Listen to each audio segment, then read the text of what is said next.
Hello Connective, welcome back. If you're new to my channel, in this channel we talk about energy management and all things spiritual awakenings. Nothing is off the table. And if you don't know how I work, I pull a bunch of different cards from different decks that tell a story and we talk about it. And if you do like the content, feel free to subscribe. Don't smash anything. And with that being said, let's start this reading. So this is a collective shadow reading.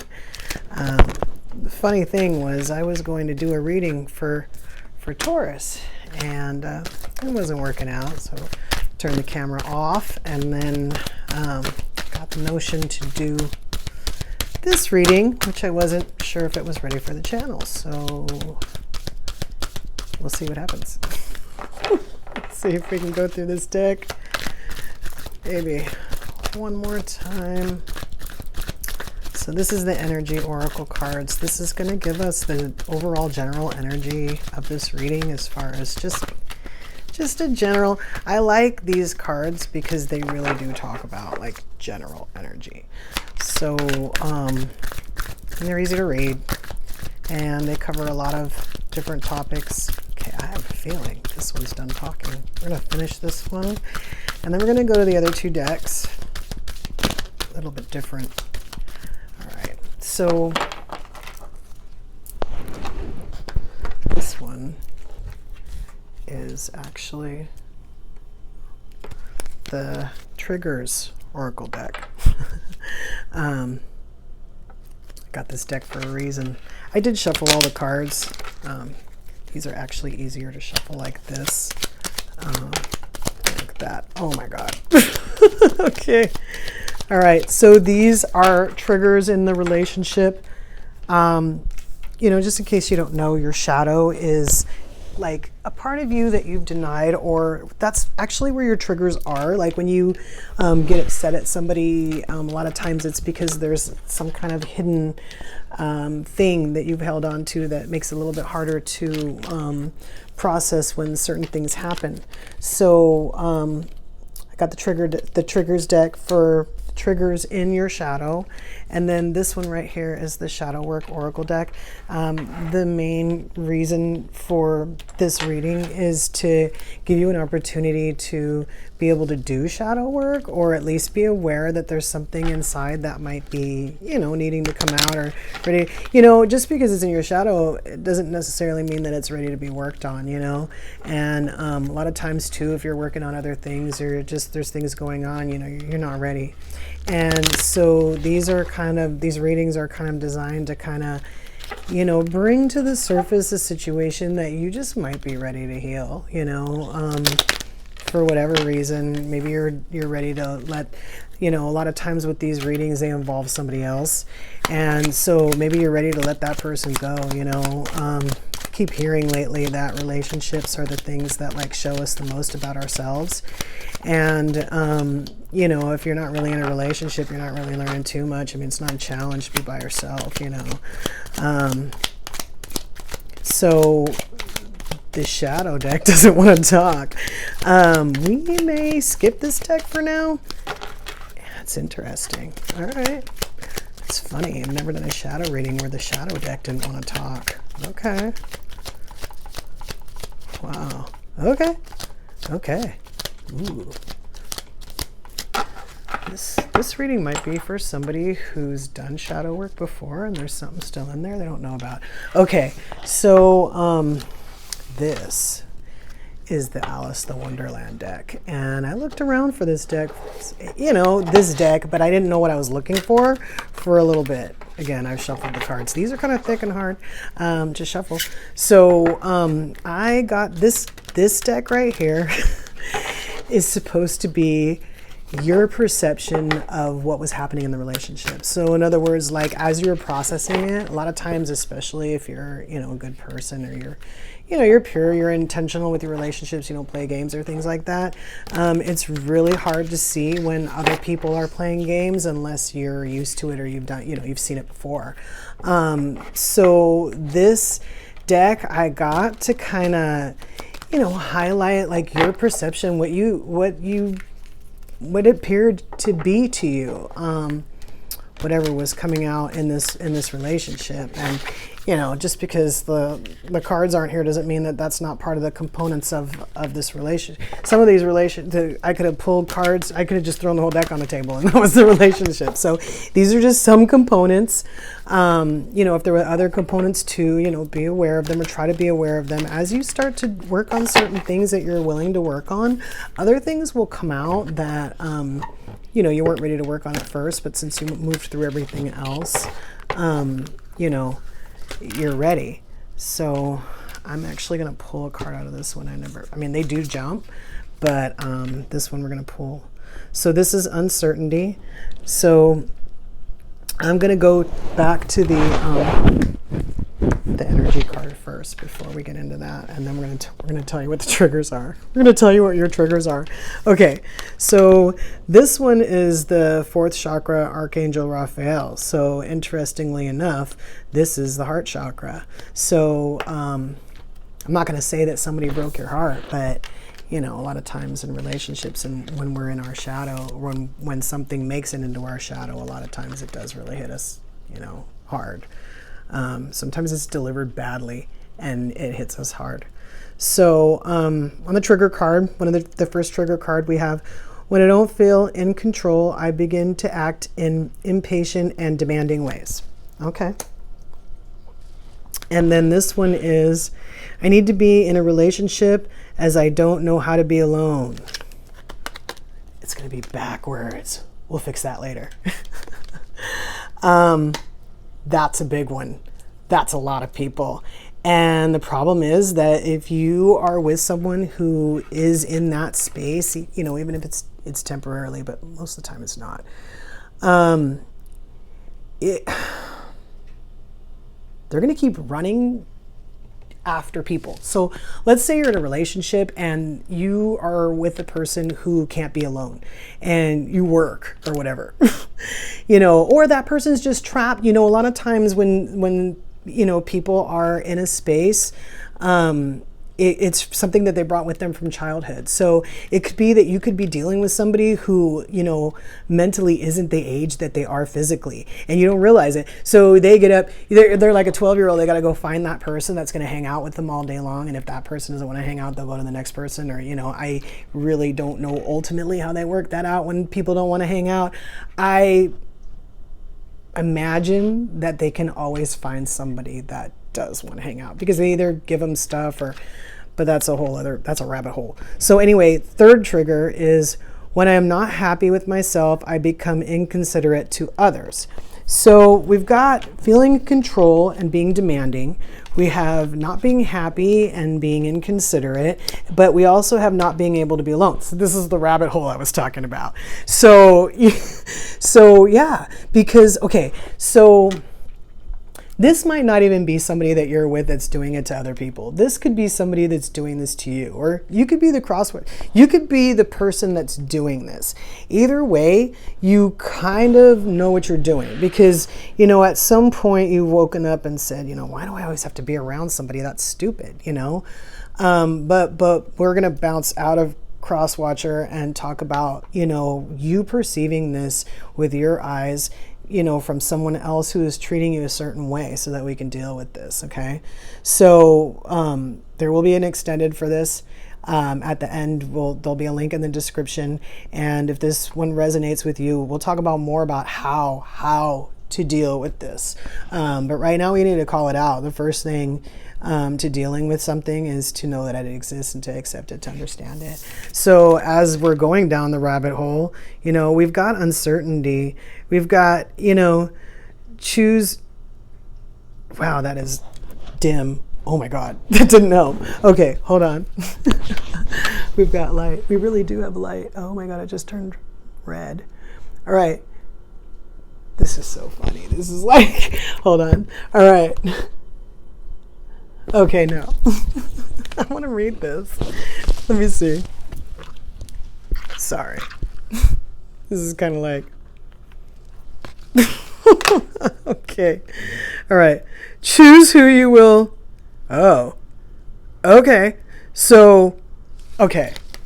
you don't have to read it, but this is the card. This is the rabbit hole. Okay, so uncertainty. Choose who you will become. Choose who you will become. So this reminds me of a story, but I'm not going to tell it. I will say that a lot of times when this is happening, the person may not necessarily know that the other person can't be alone, or they don't want to be alone, but they know that the person is inconsiderate. They know that the person is impatient. They know that the person is demanding, and they know that it's not warranted. And a lot of times, if it's not a codependent relationship, which if it was, it might have come out in the shadow oracle that didn't pop. So if it's not a codependent relationship, then the person who isn't doing this, demanding and being inconsiderate, that person is very aware. That person doesn't have to be with the other person to understand. Like, in other words, people separate.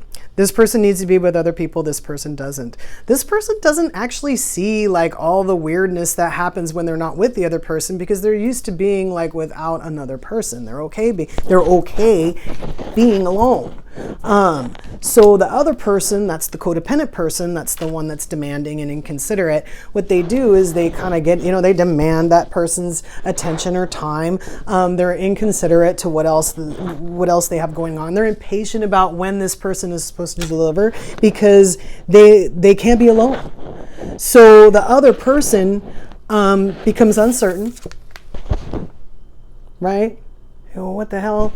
I just was going to be in, in this relationship, but now I see that I can't even be myself in this relationship. And what am I supposed to do with the stuff that I love to do, or the stuff that, or maybe I love this person, but I'm getting the indication that they don't love me because they're treating me in a way that they don't care. They're making me uncertain about the relationship. And then you go ahead and you try to get that person to respond to how you want, and that doesn't work. And God knows how long that takes.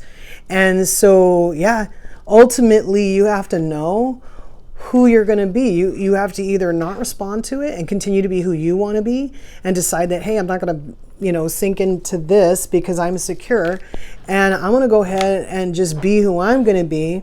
And if this person wants to continue to go down this route, I might just leave, because I don't need that person. I don't need to be with anybody. I can just leave, and as a side note, a lot of times if you do try to deal with this person for long enough and you don't leave, you're giving them the impression that, you're going to be around forever.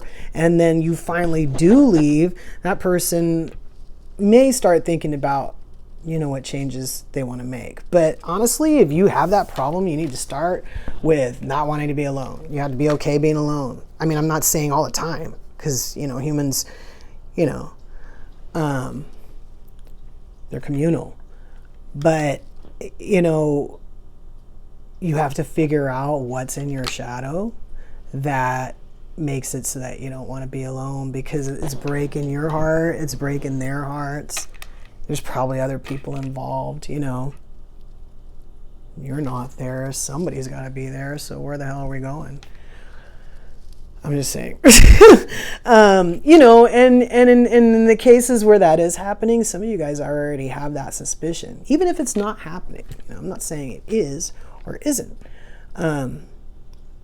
Again, other cards could have popped out to tell a different story, or more of a story about how you're being treated because of that. So what I'm going to do is I'm going to pull 3 cards for messages and for the zodiac. So we're going to find out, who this reading might resonate for. Sun signs, any sign really, depending on what you want to relate to, what you're looking for, or if the title just resonates with you. But honestly, when I'm doing shadow work, I look at my moon sign. because that's what's hidden. And so, yeah, I kind of think about it like that, and I watch my moon sign. Sometimes they'll even tell me in my moon sign. I had it happen twice in the last week where they just told me it was hidden. I already knew. That's why I was watching that reading. So anyway, so yeah, moon manifestation cards. Let's see which signs might be involved. And again, the sign could be in any part of your zodiac. So this is full moon in Scorpio. Breathe through the tension. We got some Scorpios in the house. This is last quarter moon in Sagittarius. Practice gratitude. All right. See, totally different message. And last quarter moon in Scorpio. Reveal what needs to be seen. It's interesting. Very interesting. Okay. So now that we've pulled what might be a sign that's involved, last card in this reading before we go to the extended is going to be the blind spot. And the blind spot is going to tell us, this is a really thick deck, by the way. They already are shuffled. They're shuffled. So depending on how this goes, yeah. We'll pull a blind spot for each one, for each sign. We're going to talk about, I'm not going to take any of that fallout. This deck's too big. We're going to say what the blind spot is, but we're going to talk about it in the extended. Wow, that's yeah, we'll just, you know what, we'll take that one. This is 2. All right, so we'll take it's upside down. We'll take this one, and we'll see if we can, here, what is this? Okay, all right, so let's talk about real quick. Okay, so breathe through the tension. So full moon in Scorpio and last quarter moon in Scorpio, reveal what needs to be seen. Okay, so I should move these. Here, let's do that. All right, Sagittarius comes after. We'll talk about that later anyway. Okay, so the last quarter moon in okay, so this is how I'm looking at it. If there's a Scorpio involved, then the last quarter moon in Scorpio is like the stage before the stage of breathe through the tension. So what do I mean by that? Sometimes I'm gonna I'm gonna switch the light back. But sometimes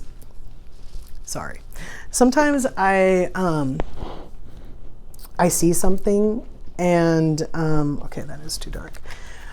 It'll be like a reading, and that'll be okay. It's going to turn yellow. So I'll see a reading and it won't make any sense. And see, the way I watch readings is some people have my story. So some people have my story. I know they have my story. So I go there for my story.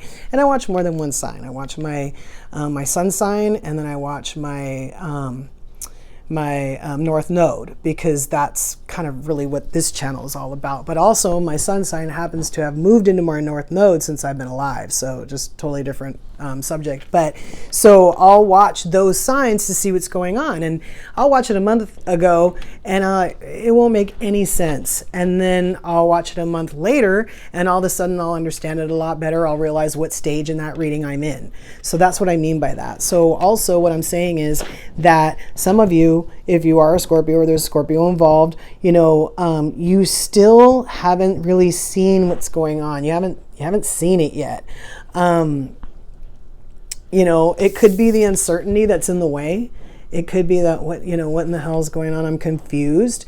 Because sometimes, well, a lot of times when a person is playing games or doing certain things, they're going to work really hard to confuse you. Even if you know what's going on, you're going to get gaslighted. They're going to tell you that this is going on and this is going on and this is going on.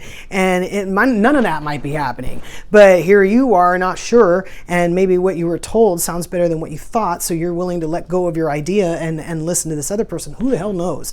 Let me address something though. If you're one of those people that's trying to catch somebody in the act, in other words, like you're not sure, you don't want to make a decision about what's going on, but you keep waiting around for somebody to out themselves, this is part of the game. This is what causes uncertainty, because you're still waiting for proof. And sometimes, especially if you have people are covering for other people, you're not going to get any proof. Or if you do, it'll be so late that you'll already felt like you've known. So there's that. So if you do think there's something going on, pay attention. I've always been the kind of person that didn't. I kind of was like, I don't need to know what's going on. I know something's going on. I'm a damn Scorpio. I know something's going on. I don't need to see it to know. And I can pick up an inkling of that based on how I'm being treated. If someone's treating me like how I feel like something that they're doing, then they're just projecting. All right. So you got to breathe through this. You just got to understand that you've already seen what's going on. That a lot of times right before you get out of a relationship, that person, if they do want to hang on to you for whatever reason, they're going to try the hardest right before you're ready to leave. You just need to breathe through that. So, you know, if you're not a Scorpio, but that resonates with you, then understand that you don't have to do anything. You don't have to ever react in these situations to someone who's treating you badly. You know, Scorpios have a bad reputation because people always think that we want to like sting everybody. But, you know, Scorpios have like 3 different characteristics to their sign. They have the gray lizard, which is the internalizer. They have the scorpion, which is the retaliator. And then they have the phoenix or the eagle, which is, you know, basically the ascender. The transformer, you know, into something new, you know. So you don't have to like stomp somebody into the ground, even if you do know what's going on. You don't even really have to tell anybody that you know. It's up to you. But a lot of times if you're trying to get out of something, especially if something's creating uncertainty, you're being gaslighted, you don't have to have a conversation with somebody who's gaslighting you. It doesn't even make any sense. And if you are a Scorpio, you don't even like that nonsense. You're like, you know what, stop talking to me because you're not telling me any truth and we're not doing that. So it's one of those things where, you know, you take what you can from whatever you've learned and you move on. You don't rely on that other person to admit that they're doing anything. They may not know. They may not know. So it's one of those things where my glasses just broke, but we're going to keep going. So anyway, last quarter moon in Sagittarius, practice gratitude.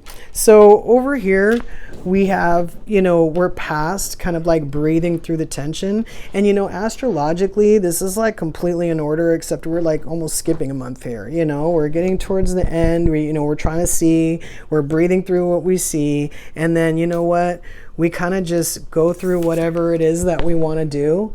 And we just keep, you know, we keep moving forward. Because remember, we're that high vibe person that doesn't mind being alone. And we let somebody do what they needed to do and confuse us until we didn't want to deal with it anymore. And then once we ended up being able to see what was going on, we moved past it. And now we have to just be glad that we got out, honestly. Again, that's the whole reason for not having the fight, you know, because it weighs heavy on you. It creates more shadow. And it doesn't actually help. So, all right. So now I want to, you know, if this resonates with you, we're going to talk about this blind spot, what it actually is. So it's going to be backwards, but I'm going to show you the symbol. All right. So remember, this is the last quarter moon in Scorpio. Reveal what needs to be seen. I'm hitting my microphone. I hope it's not too terrible. So what is your blind spot? If you resonate with, well, I don't know what's happening, that's why I'm waiting, then your blind spot is elusive. Hold on. Ooh, okay. So if you can't see what's going on, your blind spot is suppression. So we're going to talk about in the extended. And again, if you're not, you know, if you don't resonate with the with the signs that are on the table, but you resonate with this word or the other two words that are going to come up in these blind spots, again, this is probably you. Let's see. Okay, so this is the symbol backwards for 78. And this one is self-preservation disguised as self-sabotage. That's breathing through the tension. People are like, why aren't you freaking out? And you're like, because I don't do that anymore. We're going to talk about that in the extended. And then, so under practicing gratitude, what do we have? Oh my God. All right, hold on. Okay.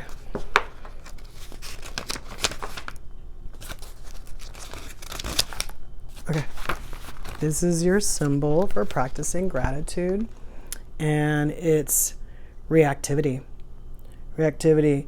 So, okay, well, and that makes sense too.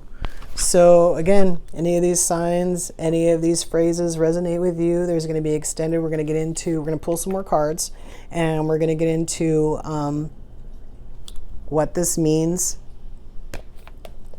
and talk a little bit about how to get out of that. So if you're interested, I'll see you over there. If not, until we meet again.